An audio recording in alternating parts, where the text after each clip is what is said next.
JNR టీవీకి స్వాగతం. బులెటిన్లో ముందుగా హెడ్లైన్స్. మీడియాతో మాట్లాడుతున్న బీజేపీ ఎస్సీ మోర్చా రాష్ట్ర అధ్యక్షుడు శ్రీ కాంతి కిరణ్.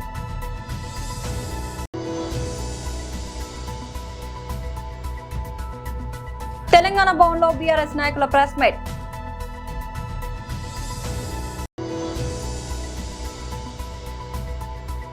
మాజీ డిప్యూటీ స్పీకర్ మాజీ ఎమ్మెల్యే కోన రఘుపతి ప్రెస్ మీట్.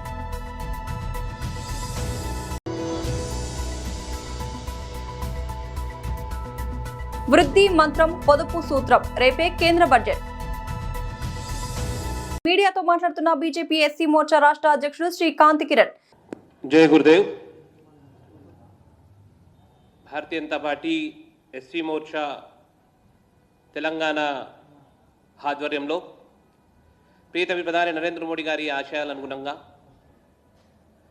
ఈరోజు వారు పిలిపియడం జరిగింది. సంత్ రవిదాస్ జీ మహారాజ్ యొక్క 649వ జయంతి వేడుకలు దేశం నలుమూలల కూడా జరపాలి. సంత్ రవిదాస్ జీ నేను ఈరోజు ఈ దేశంని సమర్థవంతంగా సబ్కా సాత్ సబ్కా వికాస్ అనే నినాదముతో నేను ఈరోజు ఈ దేశాన్ని పరిపాలిస్తున్నా అంటే ఆ మహానుభావుడు ఏదైతే మార్గం చూపించిండో, సమాజంలో ఏదైతే సమరసత నిర్మాణం కావాలి, అగ్రకులాలు నిమ్న కులాలు అనే భేదభావాలు లేకుండా సమాజంలో ఒక సఖ్యత ఉండాలి అని ఏదైతే పిలుపును సంత్ రవిదాస్జీ మహారాజ్ ఇచ్చిండ్రో, ఆ పిలుపును ఆధారంగా నేను ఈ దేశం ఒక పరిపాలన చేస్తున్నా, అంత్యోదయ సిద్ధాంతము ఈరోజు నేను అవలంబిస్తున్నా అంటే దానికి ప్రేరణా సూత్రం ఎవరు అంటే సంత్ రవిదాస్ గారు అని ప్రియతమ ప్రధాని స్పష్టంగా వారు చెప్పడం జరిగింది. ఆ క్రమంలోనే వారు ఈ దేశంలో సంత్ రవిదాస్జీ మహారాజ్ లాంటి వారి ఒక జయంతి వేడుకలు కేవలం ఒక రోజు పుష్పాంజలి ఘటించి జరుపుతే సరిపోదు. ఒక వారోత్సవాల రూపంగా ఈ దేశ నలుమూలలో కూడా అన్ని వర్గాల వారికి కూడా ఈ సంత్ రవిదాస్జీ మహారాజ్ ఏ రకంగా వారి యొక్క బోధనలు ఉండే అన్ని విషయాలు తెలవాలి. సంత్ రవిదాస్జీ యొక్క గొప్పదనం సమాజంలో చిట్ట చివరలో ఉన్న ప్రతి ఒక్క వ్యక్తికి కూడా వారి యొక్క అవగాహన కలిగించాలి అనే ఆలోచనతో ప్రియతమ ప్రధాని నరేంద్ర మోడీ గారు భారతీయ జనతా పార్టీ ఎస్సీ మోర్చా జాతీయ నేతృత్వానికి ఈ వారోత్సవాలు చేయాలని పిలిపించడం జరిగింది. దాంట్లో భాగంగానే ఈరోజు భారతీయ జనతా పార్టీ ఎస్సీ మోర్చా తెలంగాణ రాష్ట్ర ఆధ్వర్యంలో సంత్ రవిదాస్జీ మహారాజ్ జయంతి ఉత్సవ వేడుకల కమిటీ వేయడం జరిగింది. ఆ కమిటీకి కన్వీనర్గా ప్రవీణ్ బాగడి గారిని నియుక్తి చేయడం జరిగింది. పాత సునీల్ కుమార్ గారిని దాంట్లో సహ కన్వీనర్గా, సంజయ్ కాంబ్లే గారిని సభ్యులుగా, సురేఖ గారిని ఇంకొక సభ్యులుగా, అదే రకంగా పద్మిని గారిని సభ్యులుగా ఈ యొక్క కార్యక్రమాన్ని అంతా నడిపించడానికి కాంచన కృష్ణ గారిని కూడా వారి యొక్క ఈ సంత్ రవిదాస్జీ మహారాజ్ సంచాలన సమితిలో వారిని వేయడం జరిగింది. తెలంగాణ భవన్లో బీఆర్ఎస్ నాయకుల ప్రెస్ మీట్. ఈ రాష్ట్రంలో మరి ప్రభుత్వం నడుస్తుందో లేకపోతే సర్కస్ కంపెనీ నడిపిస్తారో ప్రజలకు సమాజానికి ఎవరికి కూడా అర్థం కానటువంటి ప్రశ్న. ఈ భారతదేశంలో ఒక రాష్ట్రాన్ని సాధించినటువంటి ఒక గొప్ప నాయకుడు తెలంగాణ తొలి ముఖ్యమంత్రి కేసీఆర్ గారు 70 ఏళ్ల నుంచి రాష్ట్రంలో రైతాంగం కానివ్వండి ప్రజలు ఎదుర్కొంటున్నటువంటి బాధల్ని తొలగించి ఒక అద్భుతమైనటువంటి పరిపాలనకు శ్రీకారం చుడితే ఈరోజు ఇప్పటికీ కేంద్ర ప్రభుత్వం 2 సంవత్సరాలు మా ప్రభుత్వం పోయినప్పటికీ మొన్న పార్లమెంట్లో కేంద్ర ప్రభుత్వం కేసీఆర్ గారి పరిపాలనని అద్భుతం అని చెప్పినటువంటి సందర్భాలను కూడా చూస్తున్నాం. రెండోది, ఆ రోజు ఒక్కడిగా బయలుదేరినప్పుడు ఈ రాష్ట్ర సాధన కోసం అనేకమైనటువంటి పోరాటాలు చేసినటువంటి నాయకుడు, యావత్ తెలంగాణ రాష్ట్రంలో అందరినీ ఏకతాటిపై తీసుకొచ్చి లాస్ట్కు తెలంగాణ రాష్ట్రాన్ని సాధించినటువంటి ఒక నాయకుని పట్ల కాంగ్రెస్ ప్రభుత్వం వచ్చిన తర్వాత వారి యొక్క కక్ష సాధింపులు కానివ్వండి, రాజకీయ ప్రేరేపితమైనటువంటి కేసులు కానివ్వండి మనందరం చూస్తున్నాం. నేను ఎందుకు చెప్తున్నా అంటే ఈ విషయాన్ని, ఒకవైపున వారికి నోటీస్ ఇచ్చారు. నోటీస్ ఇచ్చినప్పుడు ఒక బాధ్యత గల పౌరుడిగా, ఒక సీనియర్ పొలిటీషియన్గా వారు ఆ నోటీస్కు వారు ఆన్సర్ ఇచ్చారు. వారు చెప్పింది ఏంది, నేను ఎర్రవల్లి ఫామ్ హౌస్లో ఇప్పుడు కాదు అనేక సంవత్సరాల నుంచి ఇక్కడ నివాసం ఉంటున్నా. రీసెంట్గా సమ్మక్క సరళమ్మ జాతర కూడా వారిని మంత్రులు వెళ్ళి ఇన్వైట్ చేసింది కూడా మనం చూసినాం. పొన్నం ప్రభాకర్ గారు మంత్రి గారు కూడా ఇన్వైట్ చేసింది కూడా మనం చూసినాం. అయితే ఇక్కడ మాజీ డిప్యూటీ స్పీకర్ మాజీ ఎమ్మెల్యే కోన రఘుపతి ప్రెస్ మీట్. నాకు ప్రధానంగా వెంకటేశ్వర స్వామి అంటే చాలా భయం, భక్తి.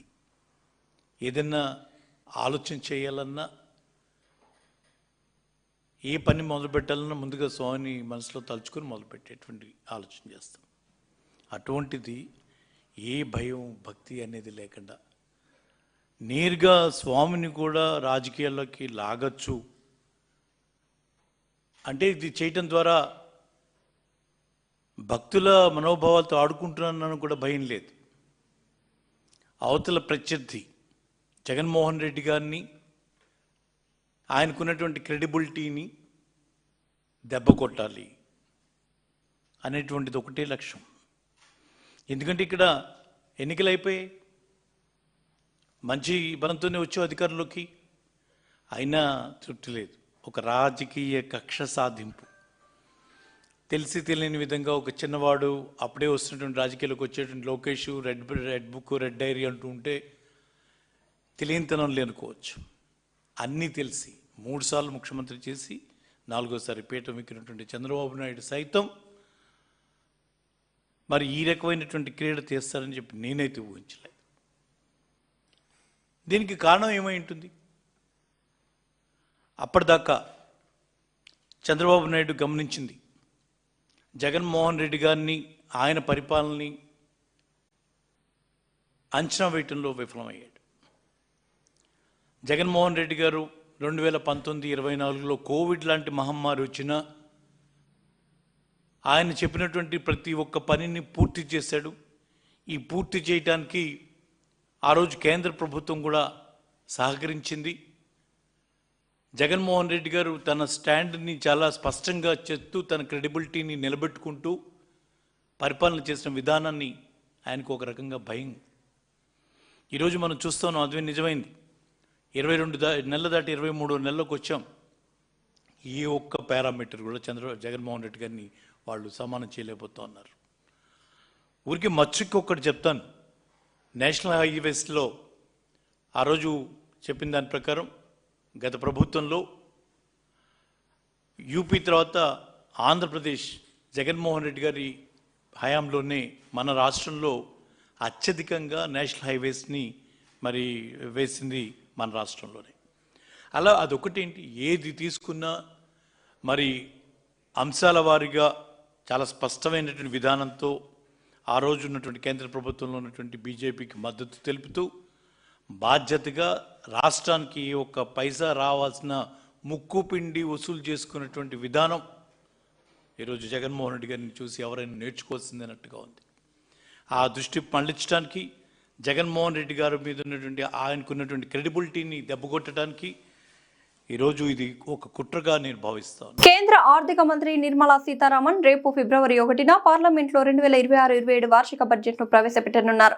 ఈసారి బడ్జెట్లో వృద్ధి వేగాన్ని కొనసాగిస్తూనే సంక్షేమ పథకాలకు, ఆర్థిక క్రమశిక్షణకు మధ్య ప్రభుత్వం సమతుల్యత పాటించనుందని ఆర్థిక నిపుణులు అంచనా వేస్తున్నారు. ముఖ్యంగా రక్షణ, మౌలిక సదుపాయాల మూలధన వ్యయం, విద్యుత్, అందుబాటు ధరల్లో గృహ నిర్మాణం వంటి రంగాలకు ప్రాధాన్యత ఇవ్వవచ్చని భావిస్తున్నారు. ప్రపంచవ్యాప్తంగా నెలకొన్న భౌగోళిక రాజకీయ అనిశ్చితుల నేపథ్యంలో దేశీయ వృద్ధి లక్ష్యాలకు ద్రవ్యలోటు నియంత్రణకు మధ్య బడ్జెట్ ఒక చక్కటి సమన్వయాన్ని సాధించాల్సి ఉంది. ప్రభుత్వం ఇప్పటికే ఆర్థిక క్రమశిక్షణ మార్గంలో స్థిరంగా పయనిస్తుంది. కోవిడ్ సమయంలో 9.2% ఉన్న ద్రవ్యలోటును 2026 ఆర్థిక సంవత్సరానికి 4.4% తగ్గించాలనే లక్ష్యంతో ముందుకు సాగుతోంది. ఈ మార్గం నుంచి ప్రభుత్వం పెద్దగా పక్కకు వెళ్లకపోవచ్చని విశ్లేషకులు చెబుతున్నారు. ప్రధాని నరేంద్ర మోడీ ప్రభుత్వంలో ఇది 15వ బడ్జెట్ కాగా నిర్మలా సీతారామన్ వరుసగా 9వ బడ్జెట్ను ప్రవేశపెట్టి రికార్డు సృష్టించనున్నారు. గత బడ్జెట్లో మధ్యతరగతి వినియోగాన్ని పెంచేందుకు పన్ను రాయితీలపై దృష్టి సారించగా ఈసారి వినియోగాన్ని ప్రోత్సహించే విధానం పరిమితంగానే ఉంటుందని తెలుస్తోంది. వ్యూహాత్మకంగా ముఖ్యమైన రంగాల్లో మూలధన వ్యయాన్ని పెంచడంపైనే ప్రభుత్వం ప్రధానంగా దృష్టి సారించవచ్చని మార్కెట్ వర్గాలు అంటున్నాయి. పెట్టుబడిదారులు ప్రభుత్వ రుణాల వివరాలు, ద్రవ్యలోటు లక్ష్యాలు, కొత్త అప్పుల ప్రణాళికలపై ఆసక్తిగా ఎదురుచూస్తున్నారు. ఇటీవల ప్రవేశపెట్టిన ఆర్థిక సర్వే 2025-26 వచ్చే సంవత్సరానికి FY 2027 వృద్ధి రేటు 6.8% నుండి 7.2% మధ్య ఉండవచ్చని అంచనా వేసింది. ఇది ప్రస్తుత ఆర్థిక సంవత్సరం 7.4% కంటే కొంచెం తక్కువ.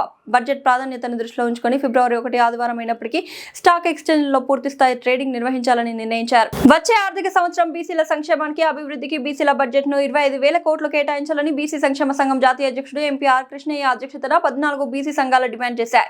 శనివారం విద్యానగర్లోని బీసీ భవన్లో 14 బీసీ సంఘాలతో సమావేశం నిర్వహించారు. ఈ సందర్భంగా ఆర్ కృష్ణయ్య మాట్లాడుతూ కాంగ్రెస్ పార్టీ తమ ఎన్నికల మేనిఫెస్టోలో ఏటా 25,000 కోట్లు కేటాయిస్తామని ప్రకటించారు. కానీ ఇప్పటి వరకు 10,000 కోట్లను మించి కేటాయించలేదన్నారు. గత 2 సంవత్సరాలుగా బీసీ సంక్షేమ అభివృద్ధి కుంటుపడుతుంది. కొత్తగా పథకాలు లేవు, ఫీజులు, స్కాలర్షిప్లు చెల్లించడం లేదన్నారు. బీసీ కార్పొరేషన్ రుణాలు మంజూరు చేయడం లేదని మండిపడ్డారు. ఒక హాస్టల్ బిల్డింగ్ కానీ, గురుకులాల పాఠశాలల బిల్డింగ్లు కానీ కట్టడం లేదని తెలిపారు.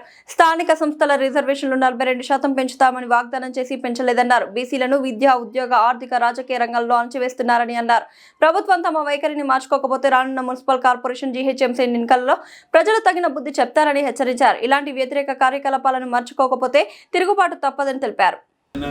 బడ్జెట్ గురించి ఎక్సర్సైజ్ చేస్తుంది. గత 2 సంవత్సరాలుగా కాంగ్రెస్ ప్రభుత్వము బీసీల బడ్జెట్ను దగా చేసి మోసం చేసింది. ఎన్నికల మేనిఫెస్టో ఏమని చెప్పారు? ఏటా 25,000 కోట్లు కేటాయిస్తాము, బీసీకి 10 లక్షలు బీసీలకు ఇస్తామన్నారు. 2 సంవత్సరాలు ముందొస్తున్నా ఒక్కరికి లోన్ ఇవ్వలేదు, ఓ హాస్టల్ కట్టలేదు, ఓ బిల్డింగ్ కట్టలేదు, ఫీజుల బకాయిలు ఇవ్వలేదు. మొత్తం బీసీలను అన్యాయం చేశారు, దగా చేశారు. పైసలు లేవంటాడు. ఏమన్నంటే పైసలు లేవు, ఖజానా మీకు అప్పచెప్తారు.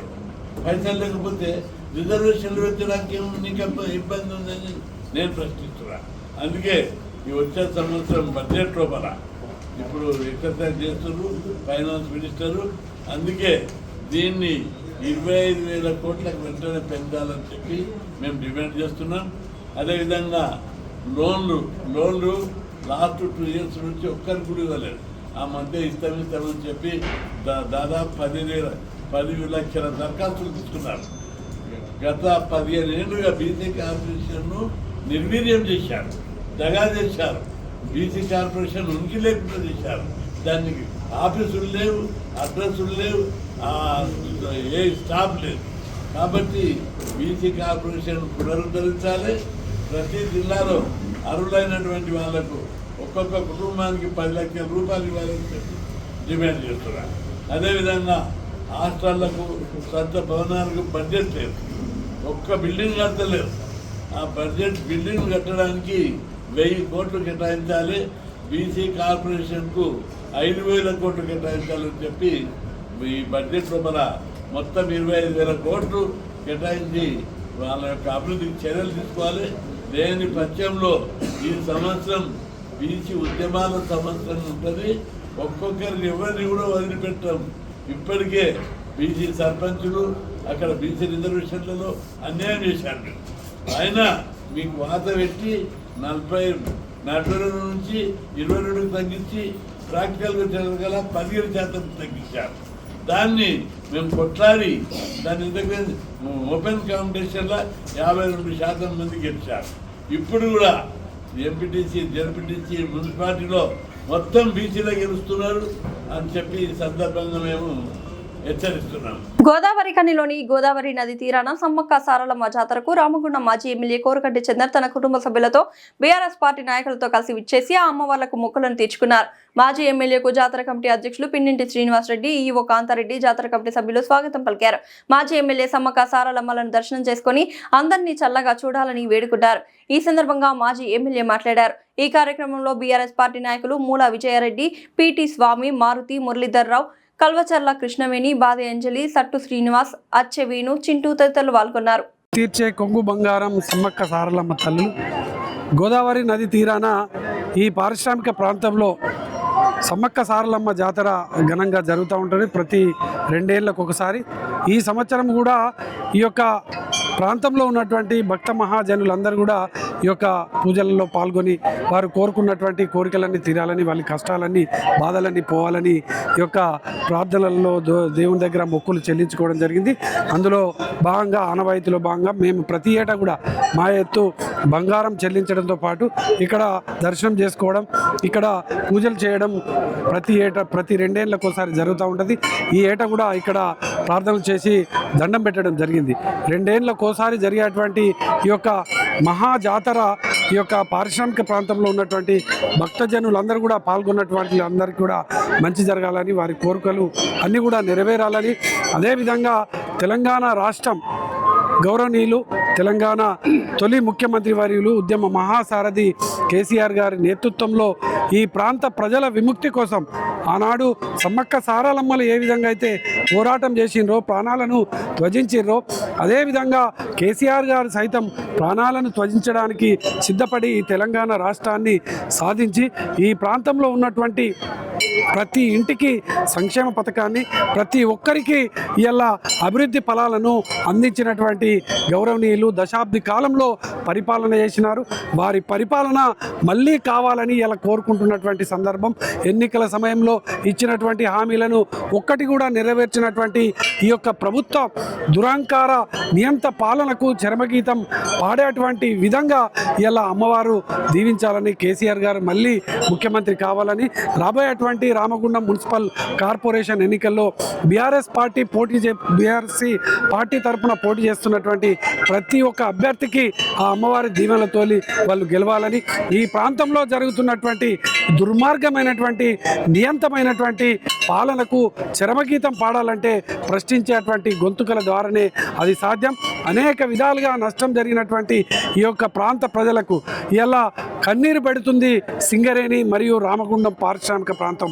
ఈ ప్రాంతంలో ఉన్నటువంటి ప్రతి వర్గాన్ని ఆదుకునేటువంటి పార్టీ బీఆర్ఎస్ పార్టీ, ఆదుకునేటువంటి నాయకులు బీఆర్ఎస్ పార్టీ నాయకులు, వారందరినీ కూడా గెలిపించాలని ఇలా అమ్మవారిని ప్రత్యేకంగా ప్రార్థించడం. ఉస్మానియా యూనివర్సిటీలోని ఆర్ట్స్ కళాశాల ఆవరణలో యూనివర్సిటీ ఐక్య విద్యార్థి సంఘాల ఆధ్వర్యంలో విలేకరుల సమావేశం నిర్వహించడం జరిగింది. ఈ సందర్భంగా బీసీ స్టూడెంట్స్ ఫెడరేషన్ రాష్ట్ర అధ్యక్షులు కొమ్మనబోయిన సైదులు యాదవ్ మరియు ఇతర యూనివర్సిటీ విద్యార్థులు మాట్లాడుతూ యూనివర్సిటీ CPG-CET 2025-26 సంవత్సరంలో ఎన్ని సీట్లకు పరీక్షలు నిర్వహించడం జరిగింది అని, వాటిలో ఎంతమందికి విద్యార్థులు సీటు పొందారు, ఎంతమందికి హాస్టల్ వసతిని కల్పించారని అడిగారు. యూనివర్సిటీ అధికారులు తమ స్వార్థం, రాజకీయ ఆలోచనలతో హాస్టల్ వసతులలో వయో పరిమితి అనే కొత్త నిబంధనలు వారు తయారు చేసిన కొత్త ఉస్మానియా యూనివర్సిటీ రాజ్యాంగం ద్వారా ప్రవేశపెట్టారని, CPG-CET ఎంట్రన్స్ పరీక్ష విధానంలో ప్రత్యేకమైన వయసు నిబంధన ఏమైనా నియమాల్లో పెట్టారా, పెడితే ఇంత వయసు కలవారు మాత్రమే పరీక్షకు అర్హులు అని తెలిపారా అని వారు ప్రశ్నించడం జరిగింది. మరి యూనివర్సిటీ యాజమాన్యము నిర్లక్ష్యం వహిస్తూ ఉన్నది. ఉస్మానియా యూనివర్సిటీలో అడుగుతూ ఉన్నా, మరి చీఫ్ వార్డెన్ గారిని, ఆర్ట్స్ కాలేజ్ ప్రిన్సిపల్ గారిని, మేము కష్టపడి చదువుకొని యూనివర్సిటీలో అడ్మిషన్ పొందితే మీరు హాస్టల్ విషయం వచ్చేవరకల్లా ఎందుకు వయసు నిబంధన పెడుతున్నారో మీరు తెలియజేయాలి. ఉస్మానియా యూనివర్సిటీలో ప్రవేశం బతుకుందని అడుగుతూ ఉన్నాను. విద్యార్థి హక్కులను కాలరాష్ట్రం చేసిన నిందిత పోకడను మీరు వెంటనే ఆపేయాలని కోరుతా ఉన్నాను. హాస్టల్లో చదువుకోవడానికి, యూనివర్సిటీలో చదువుకోవడానికి వయసు నిబంధన విధానం కొత్త తీసుకొచ్చిన విధానం మీరు వెంబడే మానుకోవాలి. చదువుకోవడానికి వయసు సంబంధం లేదు, ఎప్పుడైనా చదువుకోవచ్చు, ఎవరైనా చదువుకోవచ్చు. దానికి వయసు నిబంధన వెచ్చి చూపుతూ హాస్టల్లో వసతి ఇవ్వడం చాలా దుర్మార్గ విషయం. ఎందుకంటే తెలంగాణలో ఉన్నటువంటి 10 ఉమ్మడి 10 జిల్లాల నుంచి, నలుమూల గ్రామాల నుంచి, గ్రామీణ నేపథ్యం ఎంతోమంది SC, ST, BC విద్యార్థులు యూనివర్సిటీ చదువుకోవడానికి వస్తూ ఉన్నారు. వాళ్ళు కష్టపడి PG రాసి ఇక్కడ సీటు పొందితే ఇక్కడ వచ్చే వరకల్లా మీరు వయసు నిబంధన పెట్టి హాస్టల్ చేయకపోవడం చాలా దుర్మార్గ విషయం. ఎక్కడ ప్రజాస్వామ్యం, ఎక్కడ రాజ్యాంగం? నువ్వు పాత రాజ్యాంగంలోనే ఎక్కడ కూడా విద్య చదువుకోవడానికి వయసు నిబంధన లేని విధానాన్ని ఉన్నది. మరి ఇక్కడ ఉస్మానియాలో సపరేట్ రాజ్యాంగం ఏర్పరచని అడుగుతా ఉన్నాను. చీఫ్ వార్డెన్ గారు, మరి ఆర్ట్స్ కాలేజ్ ప్రిన్సిపల్ గారు, మీ యొక్క వైఫల్యం వల్ల ఇదే ఆర్ట్స్ కాలేజ్లో పొలిటికల్ అడ్మినిస్ట్రేషన్ డిపార్ట్మెంట్లో 3 స్టూడెంట్స్ తీసుకెళ్ళిపోయిన సందర్భం. 108 సంవత్సరాల చరిత్ర ఉస్మానియా యూనివర్సిటీలో అసలు ఏం నడుస్తూ ఉన్నది? చదువుకునే విద్యార్థికి వయసు నిబంధన ఎక్కడిది? ఎవరు తీసుకొచ్చారు? ఏ రాజ్యాంగంలో ఉన్నది? మీకు తెలియజేయాలి. ఎందుకు అడ్మిషన్ మీద ప్రతి విద్యార్థికి ఆశ్రయిస్తే వాడు చదువుకుంటాడు. గ్రామీణ నేపథ్యం మీద వచ్చిన పిల్లలందరూ కూడా ఎస్సీలు, ఎస్టీలు, బీసీలు, వెనుకబడ్డ వర్గాలు ఇక్కడికి వచ్చి ప్రభుత్వ ఉద్యోగం కోసము కష్టపడి చదువుకుంటున్నా ఉన్నారు. లేకపోతే వాళ్ళు ప్రొఫెసర్ కావడం కోసం కష్టపడుతున్నారు. మీరు ఇక్కడ ఉన్నటువంటి హాస్టల్లో చాలా సమస్యలు ఉన్నాయి. హాస్టల్ అడ్మిషన్ పొందిన యూనివర్సిటీలో అడ్మిషన్ పొందిన ప్రతి విద్యార్థికి హాస్టల్ వసతి కల్పించాలని డిమాండ్ చేస్తూ ఉన్నాం. మీరు ఏదైతే నిబంధన పెట్టారో నిబంధన తొలగించాలి. ఇది ఎక్కడి నిబంధన మాకు ఒక క్లారిటీ వాళ్ళు కోరుతా ఉన్నాం. మీరు యూనివర్సిటీలో కొత్త రాజ్యాంగం అమలు చేస్తామని అడుగుతా ఉన్నాను.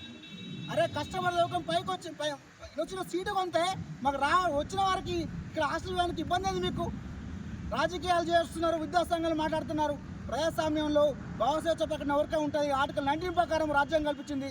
మాట్లాడతాము, కొట్లాడతాము. ఉస్మానియా యూనివర్సిటీ అనేది తెలంగాణ దిక్సూచి. ఇక్కడ గతంలో ఈరోజు మంచి స్థానంలో కూర్చున్న వ్యక్తులు కూడా ప్రొఫెసర్ కూడా మాట్లాడారు ప్రతిపక్షినప్పుడు. మరి మీరు రాజకీయాలు చేసినప్పుడు ఇక్కడ సమస్య మీద, విద్యార్థి సమస్య మీద, ప్రజాస్వామ్య హక్కుల కోసం కొట్లాడే విద్యార్థి హక్కులకు మరి వాళ్ళకు స్థానం లేదని అడుగుతా ఉన్నాను. ఖచ్చితంగా వెంటనే ఎవరైతే యూనివర్సిటీలో అడ్మిషన్ పొందిన విద్యార్థులకు వెంటనే హాస్టల్స్ కల్పించాలి. వయోపరిమితి విధానం మీరు ఎత్తివేయాలి. లేకపోతే తీవ్రంగా ఖండిస్తూ ఉన్నాం. రాబోయే కాలంలో తీవ్ర ఉద్యమాలు చేస్తామని ప్రధానంగా డిమాండ్ చేస్తూ ఉన్నాం. ఇదే ఆర్ట్స్ కాలేజీలో సీటు పొందిన విద్యార్థులు హాస్టల్ వసతి లేక సీటు కాన్సెస్గా పరిస్థితి ఏర్పడుతున్నది. మీరు ఉస్మానియా యూనివర్సిటీ ప్రమాణాలు పెంచుతున్నారా, తగ్గిస్తారని అడుగుతా ఉన్నాను. ఎవరి కోసం? విద్యార్థుల సంఖ్య తగ్గించి ఉస్మానియా యూనివర్సిటీ ప్రమాణాలు తగ్గించే విధంగా మీరు ఆలోచన చేస్తూ ఉన్నారా? చాలా సమస్యలు ఉన్నాయి. హాస్టల్లో విద్యార్థులకు నాణ్యమైన భోజనం అందిస్తున్నారు. నాణ్యమైన సౌకర్యాలు లేవు. ఒక పిల్లవాడు చదువుకోవాలంటే నాణ్యమైన వసతులు ఇక్కడ. దాని మీద పరిష్కారం చేయండి. ఎంతసేపు నా విద్యార్థి హక్కులు కావాల్సిన విధంగా ప్రవర్తిస్తూ ఉన్నారు. మీరు అమలు చేయండి. మేము అదేవిధంగా అటెండెన్స్ బేస్తోని arts college principal Kasim sir మంచి ప్రధాన పెట్టరు, మేము స్వాగతిస్తూ ఉన్నాం. కానీ అటెండెన్స్ విధానం అనేది యూత్ నిబంధన ఉండొచ్చు, కావచ్చు కాక, కానీ గ్రామీణ విద్యార్థులంతా కూడా ఎస్సీ, ఎస్టీ, బీసీలు ఇక్కడ వచ్చిన ప్రభుత్వ ఉద్యోగాలు ప్రిపేర్ అవుతూ ఉన్నారు. వాళ్ళ సమానంగా క్లాస్కి వస్తూ ఉన్నారు. మీరు దాన్ని నిబంధన పెట్టుకొని పర్సెంటేజ్ విధానం తగ్గించడానికి ప్రధానం కొడతా ఉన్నాం. బులెటిన్ ముగించే ముందు హెడ్లైన్స్ మరోసారి. మీడియాతో మాట్లాడుతున్న బీజేపీ ఎస్సీ మోర్చా రాష్ట్ర అధ్యక్షుడు శ్రీ కాంతి కిరణ్.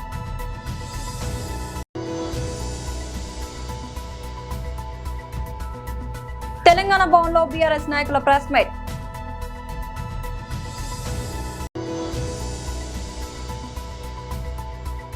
మాజీ డిప్యూటీ స్పీకర్, మాజీ ఎమ్మెల్యే కోన రఘుపతి ప్రెస్ మీట్.